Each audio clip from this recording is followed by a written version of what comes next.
To impeach or not to impeach President Trump? That's the question swirling through Washington since the release of the special counsel's final report. Let's take a moment to walk through what impeachment is. You can find it under Article 2, Section 4 of the U.S. Constitution, which reads, "The President, the Vice President, and all civil officers of the United States shall be removed from office on impeachment for and conviction of treason, bribery, or other high crimes and misdemeanors." Impeachment was first brought up at the Constitutional Convention in 1787. It was championed by Alexander Hamilton, who based it on the British legal system, where political officials could be removed for, quote, mal and corrupt conduct after being charged by the lower house and tried by the upper house. It's a two-part process. James Madison saw the clause as, quote, indispensable for defending the community against the incapacity, negligence, or perfidy of the chief magistrate. By the way,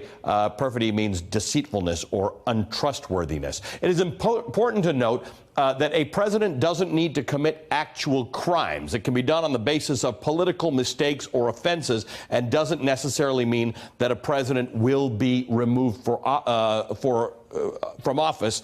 for offenses. For instance, President Andrew Jackson was impeached on charges. Andrew Johnson was impeached on charges of insulting Congress, but just because articles of impeachment are filed doesn't necessarily mean that a president will be removed from office. But it's a system viewed as controversial and political because the Supreme Court has no say in the matter.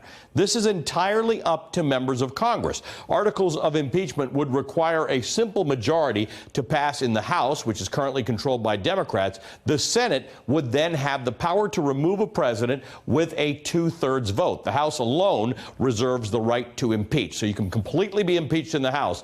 Removal from office only happens once the Senate convicts, and this has never been done in history. Considering the Senate is controlled by Republicans, a conviction of President Trump at the moment seems very, very unlikely. All right, joining us now is the president of the National Constitution Center, Jeff Rosen. Jeff, I tried to not embarrass myself by laying that out as clearly as we can, but President Trump tweeted, "Only high crimes and misdemeanors can lead to impeachment. There were no crimes by me, no collusion, no obstruction, so you can't impeach." We just laid out that that's not exactly true. So what's your interpretation?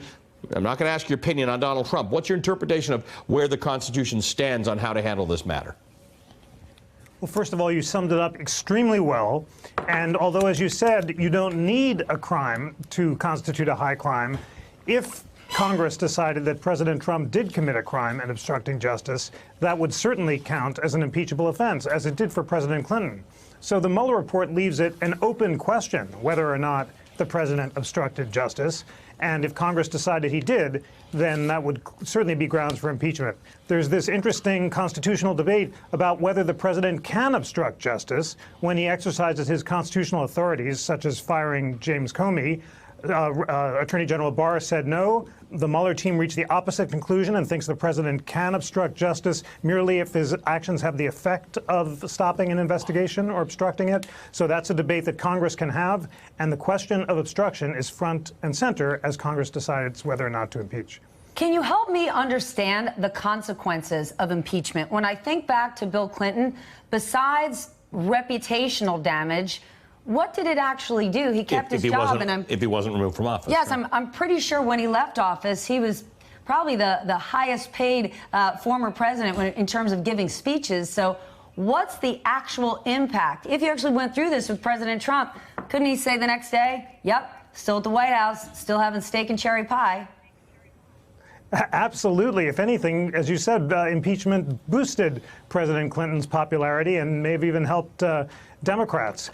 It is an embarrassment in the eyes of history. It's significant that only 2 people have actually been impeached by the House. President Nixon almost was. But there are other ways of embarrassing a president, too. Congress can censure the president, as it did Andrew Jackson. And he was so upset about that he got the censure removed after another Congress came in. Okay, just but as Congress is thinking of what would censuring this particular president actually do? What would be the impact?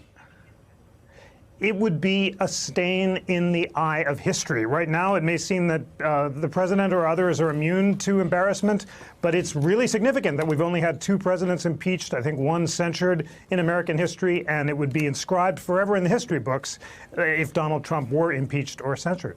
All right, so let's talk about the process. The House can impeach, the Senate convicts. The House is democratically controlled. The Senate is Republican.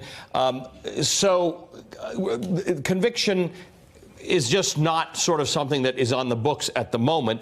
So what's the purpose of impeachment? Not the reputational damage, but there's an argument that is made that says impeachment is a process of investigating potential wrongdoing, and that's the process that Congress is given. So there are some people arguing, don't worry about what the outcome is, and don't worry about whether or not he gets removed from office. Worry about the fact that it's a constitutional obligation on Congress.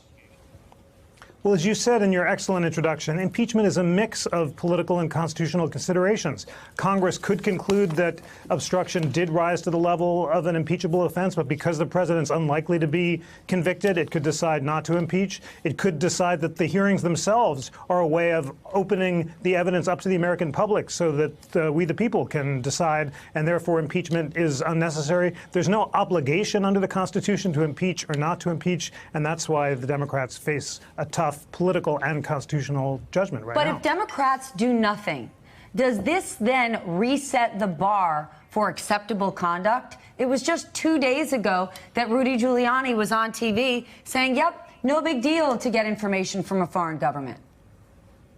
That's a really important question. Yes. And if Democrats conclude that this is conduct that has been impeachable or censurable in the past, they might decide that they need to do something that could just involve hearings, which would lay out the charges. It could involve censure, but it might indeed involve an obligation to discuss the evidence publicly with the American people. Hey, MSNBC fans, thanks for checking out our YouTube channel. Subscribe by clicking on that button down there and click on any of the videos here to watch the latest interviews and highlights. You can get more MSNBC for free every day with our newsletters. Just visit msnbc.com/newsletters to sign up now.